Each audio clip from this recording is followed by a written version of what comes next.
Hey Mustangs, Mrs. Moreno here with another Halloween Mustang tale. This one's called Arthur's Halloween by Mark Brown. Arthur was one of my favorite series as a kid, so there are tons of Arthur books if you like this one, and there's also an Arthur TV show that you might want to check out. It's kind of cool. Alright, it was the night before Halloween. Arthur's family was busy making the house look spooky. It looked so spooky, in fact, that Arthur had trouble falling asleep.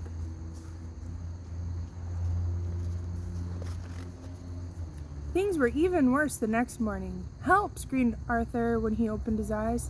"It's just me," said his sister D.W. "Boy, are you jumpy. Don't forget, you have to take me trick-or-treating tonight."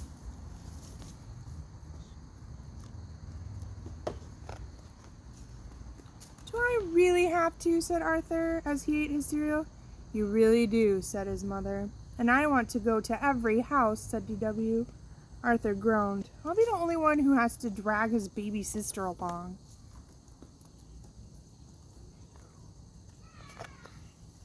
Arthur didn't recognize anyone at school. There was a giant robot in his classroom taking attendance.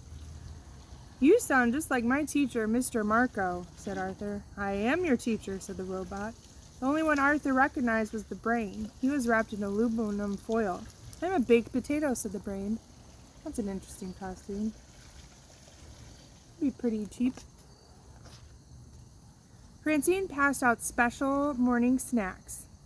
"Eat these," she said. "They're bat-wing brownies and vampire blood." Everyone ate them but Arthur. Then they all put on blindfolds. Buster passed around bowls he said were filled with human eyeballs, hearts, and brains. Arthur turned pale. When it was his turn, he wouldn't even touch them. "What a scaredy cat," said Francine. "Chicken," said Muffy. "They're only peeled grapes, jello, and cold spaghetti."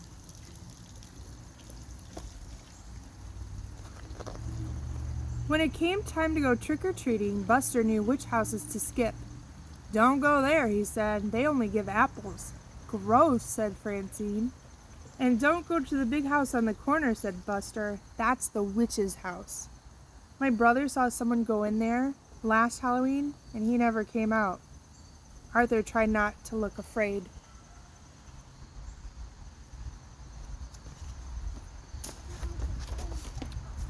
Arthur and his sister had trouble keeping up with the others. First, D.W. got her tail caught.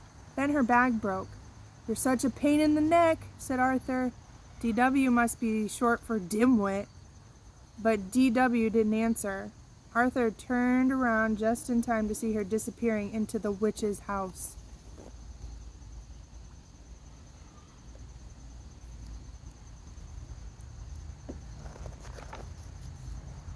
Arthur's hands turned ice cold and his heart began to race. He walked up the spooky old house. The front door was open just a crack. Slowly, Arthur went inside.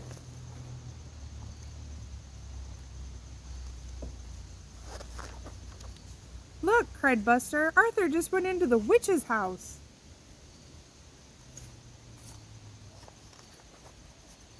"She'll probably put Arthur and D.W. into her oven just like Hansel and Gretel," said Sue Ellen.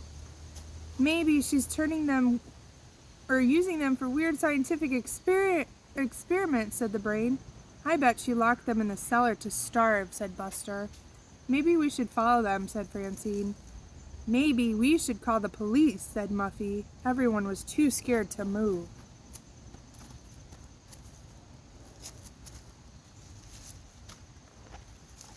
Inside the house, it was very cold. Arthur thought he saw ghosts all around him. He walked down a long, dark hall. At the end, he saw a light under a door. He heard voices. One was his sister's.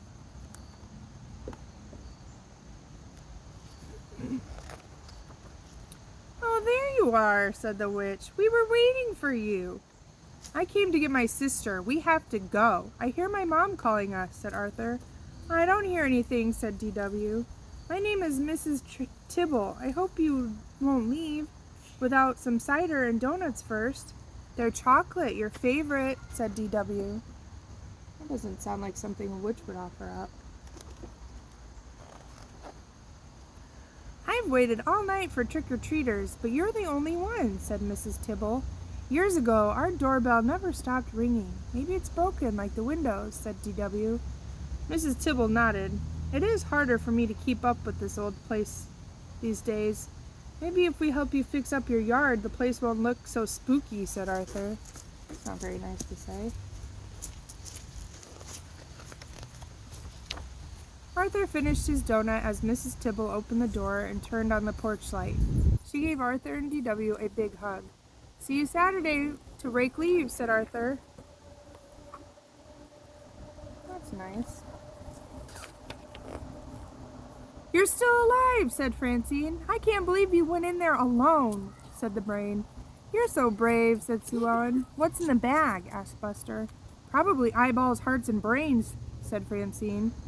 It's easy to find out, said Arthur. Just close your eyes and reach in unless you're too scared. We've been to every house now. Can we take the shortcut home through the cemetery? Asked DW.